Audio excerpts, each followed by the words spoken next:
Hi everyone, ఈరోజు మేము the cascade రెస్టారెంట్కి వచ్చామన్నమాట. ఇది ఎక్కడుంది అని అంటే కోంపల్లిలో రత్న ఆర్కేడ్లో ఫస్ట్ ఫ్లోర్లో ఉంది.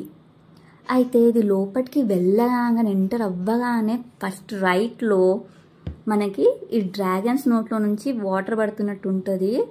సూపర్ ఉంటుంది. అండ్ ద అంబియన్స్ అయితే చాలా బాగుంటుంది. ఎలా అంటే కాజీ సాఫ్ట్ మ్యూజిక్ అండ్ సూపర్ ఉంటుంది. అండ్ లైటింగ్స్ కూడా మనకి చైనీస్ వాళ్ళు మొత్తం అంతా వాళ్ళకి రెడ్ రెడ్ అంటే ఎట్లా ఇష్టం ఉంటుందో ఆ లైటింగ్స్ కూడా మనకి రెడ్గా చాలా సూపర్గా ఉంటుంది.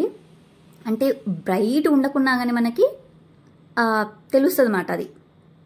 అండ్ అంబియన్స్ కూడా మొత్తం అంతా మనం ఒక చైనీస్ వరల్డ్లోకి వెళ్ళిపోయినట్టు కనిపిస్తుంది. మొత్తం అంతా అంటే చైనీస్ ఓల్డ్ ఆర్కిటెక్చర్ ఎట్లా అనిపిస్తుంది అట్లా ఉంటుంది అన్నమాట. లోపల మంచిగా ఉంటుంది. అండ్ వాళ్ళ టేబుల్స్ అయినా కానీ చైర్స్ అయినా కానీ ఒక ఆర్డర్లో ప్లేస్ చేసినందుకు ఆ ప్లేస్ అనేది పెద్దగా కనిపించేస్తుంది అన్నమాట. ఇట్లా మధ్యలో ఒకటి సెంటర్లో ఒకటి మనకి కొంచెం ప్రొజెక్ట్ అయ్యి మధ్యలో ఇంకొకటి టేబుల్స్ పెట్టి ఈ రౌండ్గా మళ్ళీ మనకి ఫ్రేమ్స్ ఇచ్చేసి చాలా సూపర్గా చేశారన్నమాట.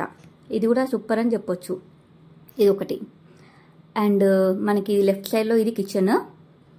అండ్ టేబుల్స్ కూడా రౌండ్ టేబుల్స్ పెట్టేసారు. అండ్ దీంట్లో మంచిగా ఇక్కడ ఎక్కువ మంది వచ్చి కూర్చొని తినడానికి కూడా చాలా మంచిగా ఉంది. వేరే దగ్గర అయితే మనకి రౌండ్ టేబుల్స్ అసలు కనిపించవు, పెద్ద పెద్ద రెస్టారెంట్స్లో తప్ప. అండ్ ఇది డ్రాగన్స్ ఇక్కడ ఇదైతే వాల్కి సూపర్ ఉంది. ఇక్కడ కూడా మేము చాలా ఫొటోస్ అండ్ సెల్ఫీస్ దిగినాము. అండ్ మస్తు అనిపించినాయి నాకైతే. ఇక కపుల్స్ వచ్చినప్పుడు ఏంటంటే ఈ సెంటర్లో కూర్చోబెడతారు. ఇక మిగతా ఎక్కువ మంది వచ్చినప్పుడు అయితే సైడ్స్కి కూర్చోబెట్టేస్తారు అనమాట. ఈ వాటర్ దగ్గర అయితే మేము ఈ డ్రాగన్ నోట్లో నుంచి వాటర్ పడే దగ్గర అయితే చాలా సెల్ఫీస్ ఫొటోస్ అయితే దిగినాం మేమైతే. మస్తు ఉండే. అండ్ ఇదే పెద్ద సెంటర్ ఆఫ్ అట్రాక్షన్ లెక్క అనిపించింది. ఆ డ్రాగన్ది 2 పెద్ద డ్రాగన్స్ది అండ్ ఇవి 5 చిన్న డ్రాగన్స్ది. ఇక ఫుడ్ విషయానికి వచ్చేస్తే ఇక టేబుల్ మీదనైతే టేబుల్ కూడా చాలా బ్యూటిఫుల్గా రెడీ చేసి పెట్టిరు. అండ్ క్రాస్ బోర్డ్ ఒకటి ఉండే.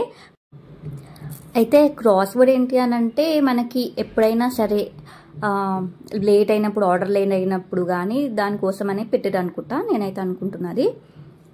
అండ్ ఇది ఏంటనంటే మనకి తమిళనాడులో ఎక్కువ బ్రాంచెస్ కనిపించాయి కంపేర్ టు హైదరాబాద్. అండ్ ఇక మెనూకి వచ్చేసేస్తే మనకి Singapore items, Thai items and pan Asian items ఇవి ఎక్కువ ఉన్నాయి అన్నమాట. ఇక వెజిటేరియన్స్ వాళ్ళకి veg items and non veg వాళ్ళకి నాన్ వెజ్ ఐటమ్స్ ఇవి ఆబ్వియస్గా ఉంటాయి. అండ్ ఏంటంటే వేరే రెస్టారెంట్స్కి కంపేర్ చేస్తే ఈ రెస్టారెంట్లో కొంచెం ప్రైజెస్ అనేవి హైగానే ఉన్నాయి. బికాస్ ఆఫ్ ఏంటంటే పాన్ ఏషియన్ రెస్టారెంట్ ఒకటి. అండ్ ఇంకొకటి ఏంటంటే ప్యూర్లీ చైనీస్ రెస్టారెంట్ ఇది. మనకి బయట చైనీస్ ఫుడ్ దొరికినట్టు కాదు, ప్యూర్లీ చైనీస్ మాట. అంటే మనకి ఆ టేస్ట్ అనేది తెలుస్తుంది అన్నమాట. మనకి మనం ఏదైతే ఆర్డర్ చేసుకున్నామో ఆ ఆర్డర్లో మనకి వాళ్ళ సాసెస్, వాళ్ళు యూజ్ చేసిన సాసెస్ కానీ అవన్నీ కూడా మనకి టేస్ట్ అయితే తెలిసిపోతుంది ఈజీగా. ఫుడ్కి అయితే మనం 10 on 10 ఇవ్వచ్చు. అండ్ అంబియన్స్కి కూడా చాలా బాగుంది. మేమైతే ఓన్లీ 4 dishes ఆర్డర్ చేసినాము. అంటే ఒక సూప్ ఆర్డర్ చేసినాము, ఒక స్టార్టర్ ఆర్డర్ చేసినాము అండ్ ఇంకా 2 మెయిన్ కోర్స్ ఆర్డర్ చేసినమాట. దానికే నాకు బిల్ ఎక్కువైపోయింది అనిపించింది. అంటే ఒక 4 to 6 members వెళ్తే వర్తి.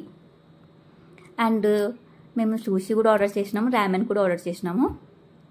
అండ్ ఇక సీజనల్ స్పెషల్లో మేము ఒక టోమ్కా సూప్ అనేది ఆర్డర్ చేసినమాట. టోమ్కా సూప్ అనేది ఆర్డర్ కూడా వీళ్ళు చాలా మంచిగా లైక్ ప్రెజెంటేషన్ చాలా బాగుంది వీళ్ళది. అండ్ సర్వింగ్ కూడా చాలా బాగా ఇచ్చారన్నమాట. ఒక సూప్ ఆర్డర్ చేసుకుంటే 1/2 తీసుకోవచ్చు. లైక్ టోమ్కా సూప్ ఇదైతే చాలా సూపర్గా ఉంది, మస్తు ఉంది. ఇది ఇంకొకటి స్టార్టర్లో హునాన్ చికెన్ ఆర్డర్ చేసినమాట.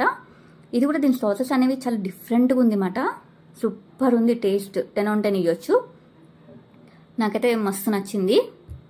నాకు ఈ సూప్ అండ్ తినేసరికి చాలా హెవీ అనిపించింది. అండ్ ఇంకోటి ఏంటంటే నా ఫేవరెట్ ప్రాన్ టెంపురా ఉరామికి సూషి.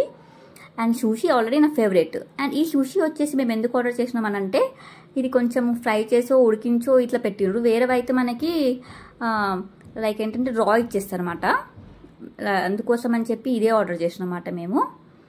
అండ్ సూషి అయితే చాలా చాలా బాగుంది, నాకైతే చాలా బాగా నచ్చింది అన్నమాట. అసలు ఫుడ్ అయితే చాలా డెలిషియస్గా ఉంది. అండ్ వీళ్ళ ప్రెజెంటేషన్ కూడా ఎంత బాగా ఇచ్చారంటే సూపర్ ఉంది ప్రెజెంటేషన్ అయితే. అండ్ ఇది ఒకటి చికెన్ రామెన్. ఈ రామెన్ కూడా చాలా బాగుంది. మేము ఇద్దరం 1/2 షేర్ చేసుకున్నాం. చాలా పెద్ద బౌల్లో ఇచ్చిండ్రు అండ్ మేము తినలేకపోయాము. సో ఏంటంటే మళ్ళీ మేము పార్సల్ తీసుకెళ్ళినాం కొంచెం ఇంటికి. అండ్ మస్తు ఉండేది రామెన్ కూడా. అండ్ చూడండి ఈ ఎగ్స్ కూడా మీకు డిఫరెంట్ కలర్ షేడ్లో అనిపిస్తుంది. ఇది 1/2 నేను చిన్న బౌల్లోనే తీసుకుండే మళ్ళీ, ఎందుకంటే మేము మళ్ళీ పార్సల్ తీసుకెళ్ళిపోయినాం ఇంటికి కాబట్టి అని పెట్టొచ్చు. కాకపోతే ఏంటంటే ఒక 4 to 6 మెంబర్స్ వెళ్తే మనం అన్ని ఐటమ్స్ షేర్ చేసుకుంటాం కాబట్టి మనకి మంచిగా అనిపిస్తుంది. ఓన్లీ ఇద్దరికే మనకి ఒక 3000 బిల్ అయింది అనుకోండి, అంత వర్తి అనిపించదన్నమాట. ఎందుకంటే మనం అంత తినలేకపోతాం, ఎందుకంటే క్వాంటిటీ అనేది వాళ్ళు ఎక్కువ ఇచ్చేసారు బేసికల్లీ. అది నాకేమనిపించింది అంటే ఒక 6 మెంబర్స్ 4 మెంబర్స్కి అయితే మంచిగా సరిపోతుంది అని అనిపించింది. అంటే ఎక్కువ ఆర్డర్ చేసుకోవచ్చు, ఎక్కువ తినొచ్చు. ఇద్దరు అయితేనేమో తినలేకపోతాం. ఒకవేళ హెవీ ఈటర్స్ అయితే మాత్రం తినగలుగుతారు, నేను కాదనను. కాకపోతే మా లెక్క కొంచెం తక్కువ తినే వాళ్ళైతే మాత్రం బిల్ అనేది ఎక్కువనే అనిపిస్తుంది వాళ్ళకి. నా ఉద్దేశం ప్రకారం ఏంటంటే ఒక 4 మెంబర్స్ అయితే మాత్రం కరెక్ట్ ఉంటుంది. ఓకే, ఈ ఇన్ఫర్మేషన్ నచ్చినట్టయితే మీకు please like, share and subscribe. Thank you.